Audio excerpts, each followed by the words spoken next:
आज अपन सामाजिक समस्याओं के प्रमुख सिद्धांत में वैयक्तिक विचलन के सिद्धांत के बारे में बातचीत करेंगे।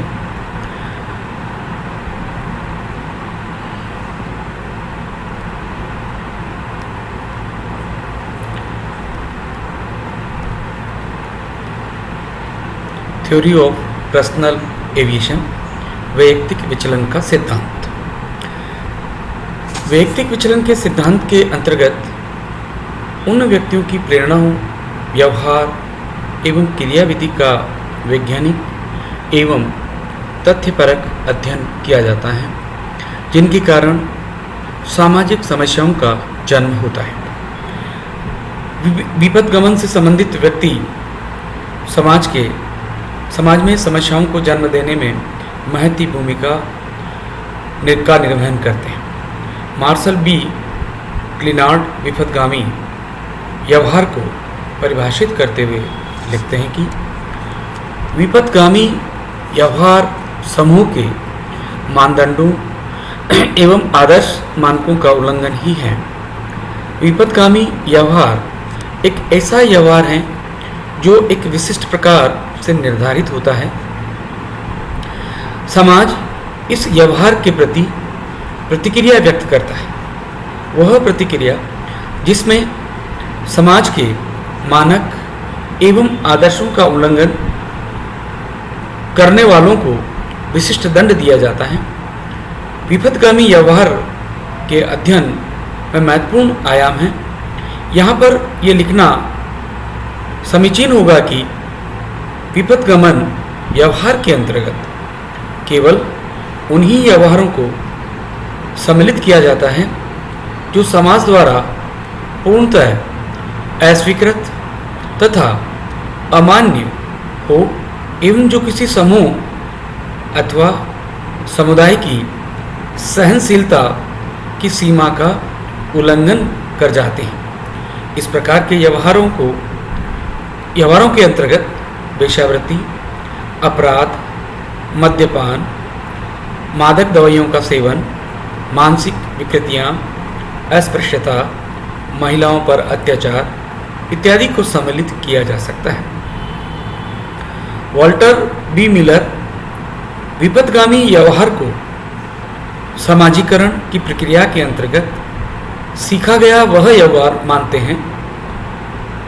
विपथगामी व्यवहार निष्पादित करने वाला व्यक्ति समूह द्वारा मान्य एवं स्वीकृत सांस्कृतिक मानकों, आदर्शों एवं मूल्यों के प्रतिकूल विपरीत मानकों, आदर्शों एवं मूल्यों को समाजीकरण की प्रक्रिया के अंतर्गत सीखता है और उसे अपने व्यक्तित्व में समाहित कर लेता है।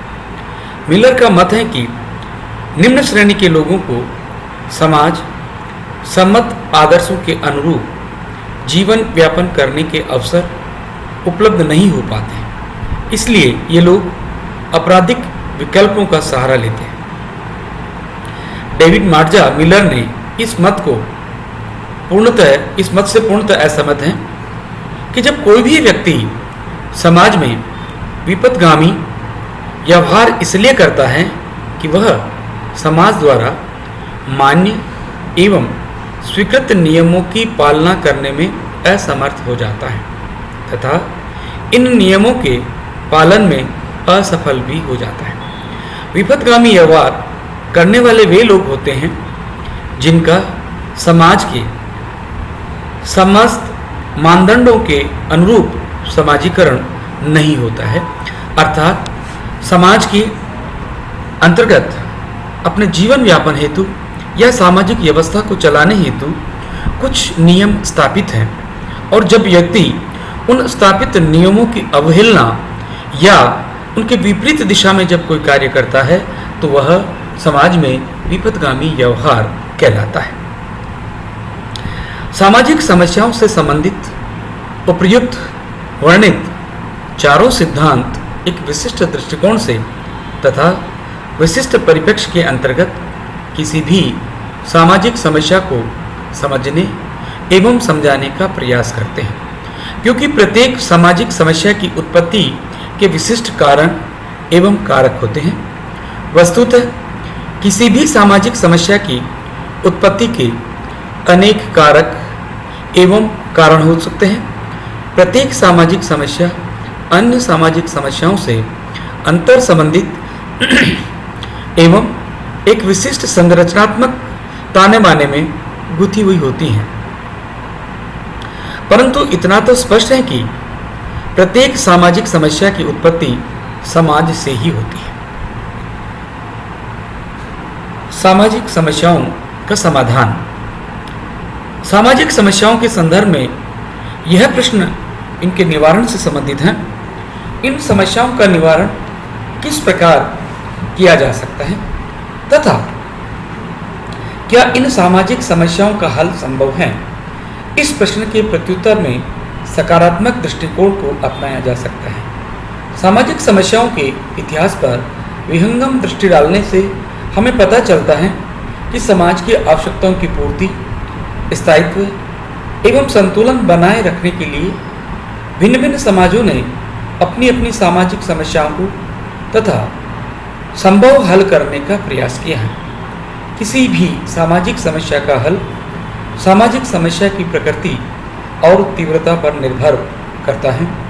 अगर कोई सामाजिक समस्या इस प्रकार की है जिसका समाधान त्वरित गति से करना अपरिहार्य है, तो समाज के मूर्धन्य लोगों ने सामाजिक व्यवस्था को सुचारू रूप से संचालित करने के लिए वांछित हल प्रस्तुत किए हैं और समस्या की तीव्रता को कम करने का भरसक प्रयास भी किया है।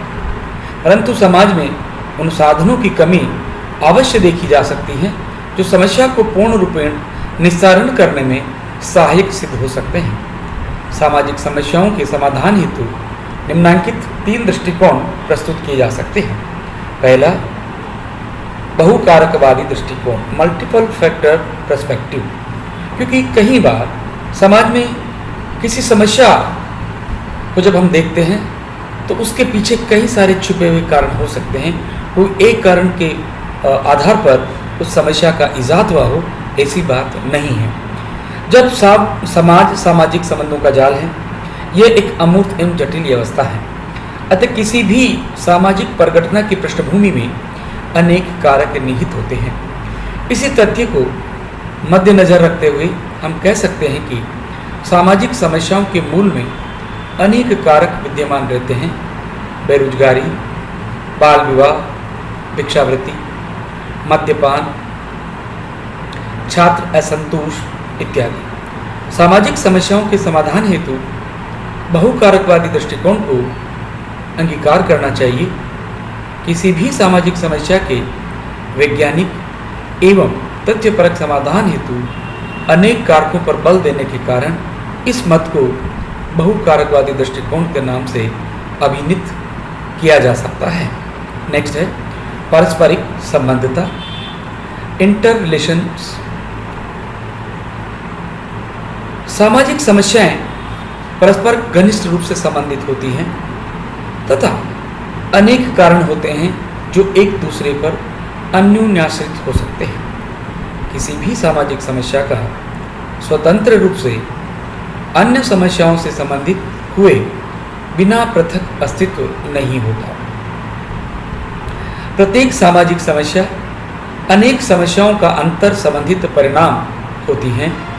इसलिए किसी भी सामाजिक समस्या के निराकरण के लिए अनेक परस्पर कारकों तथा कारणों का वैज्ञानिक एवं वस्तुनिष्ठ उपागमों द्वारा समाधान खोजना अपरिहार्य है। उदाहरण के लिए बेरोजगारी की समस्या के मूल में अन्य सामाजिक समस्याएं यथा जनसंख्या वृद्धि, दोषपूर्ण शिक्षा प्रणाली, लघु एवं कुटीर उद्योगों का पतन इत्यादि जिम्मेदार हैं। ये परस्पर संबंधित भी है।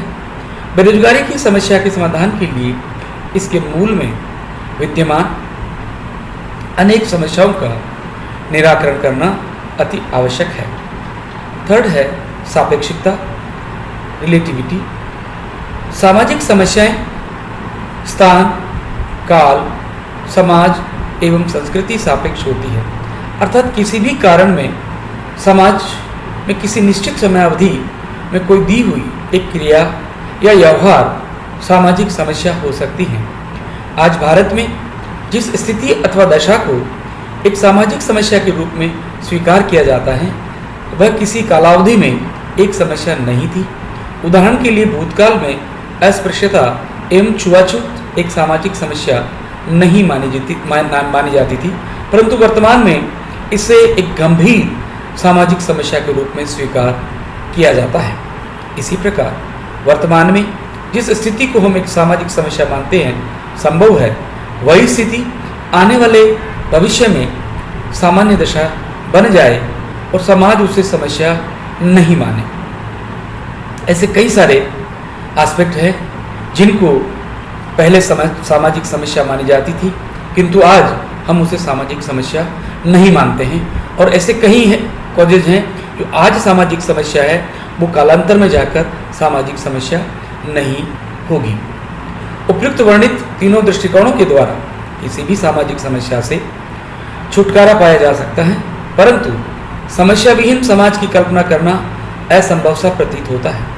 यद्यपि दृढ़ इच्छा शक्ति के द्वारा किसी भी सामाजिक समस्या की उग्रता एवं तीव्रता पर अंकुश लगाया जा सकता है। सामाजिक समस्याओं का समाधान ढूंढने में कठिनाइयों का सामना भी करना पड़ता है। हैरी एम जॉनसन की मान्यता है कि शक्तिशाली मनोभाव तथा निहित स्वार्थ द्वारा समर्थित सामाजिक संरचना सामाजिक समस्याओं का समाधान निकालने में बाधा उत्पन्न करते हैं। समाज में सामाजिक समस्या की उपस्थिति से कुछ शक्तिशाली लोगों के हितों की पूर्ति होती है। सही तौर पर ये लोग समस्या के निस्तारण में रुचि दिखलाते हैं, परंतु आंतरिक रूप से समस्या के बने रहने की आकांक्षा भी करते हैं।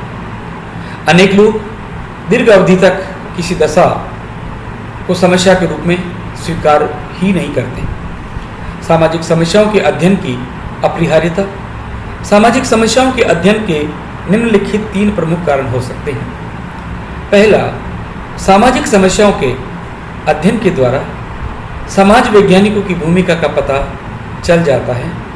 सामाजिक समस्याओं के अध्ययन के द्वारा ही लोगों को बताया जा सकता है कि अमुक अवांछनीय सामाजिक स्थिति एवं उनके दैनिक जीवन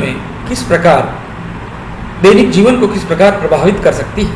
थर्ड, सामाजिक अध्ययन के द्वारा ये ज्ञात होता है कि सामाजिक समस्याओं की जड़ केवल सामाजिक विचलन ही नहीं, वरन अनेक बार सामाजिक अपेक्षाओं को पूरा करने से भी सामाजिक समस्याएं पैदा होती है। सारांश कंक्लूजन। उपयुक्त वर्णित अध्याय में आप सामाजिक समस्या की अवधारणा से परिचित हुए होंगे। इस इकाई में सामाजिक समस्या की उत्पत्ति के प्रमुख कारण, कारक एवं सिद्धांतिक दृष्टिकोण का भी वर्णन किया गया है। उक्त अध्याय को पढ़ने के बाद सभी विद्यार्थी ये समझ पाए होंगे कि किसी प्रकार का एक सामाजिक समस्या अनेक सामाजिक समस्याओं से संबंधित होती है तथा सामाजिक समस्या किस प्रकार समाज की व्यवस्था, स्थायित्व एवं संतुलन के लिए खतरा पैदा कर सकती है। जहाँ भी समाज है वहाँ पर सामाजिक समस्या तो विद्यमान रहेगी ही। समस्या विहीन समाज की कल्पना करना असंभव सा प्रतीत होता है। भारतीय समाज में अनगिनत सामाजिक समस्याएं हैं।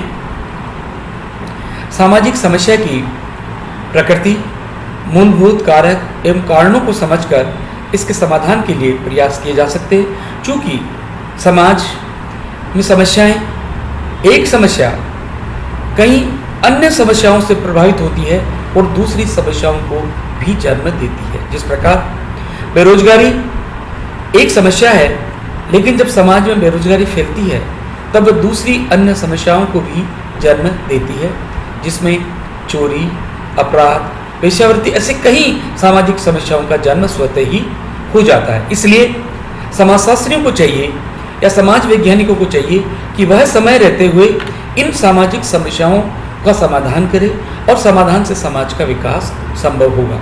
इस अध्याय में 3 मुख्य रूप से प्रश्न हमारे सामने उभर कर आते हैं। सबसे पहला प्रश्न आता है, सामाजिक समस्या से आप क्या समझते हैं।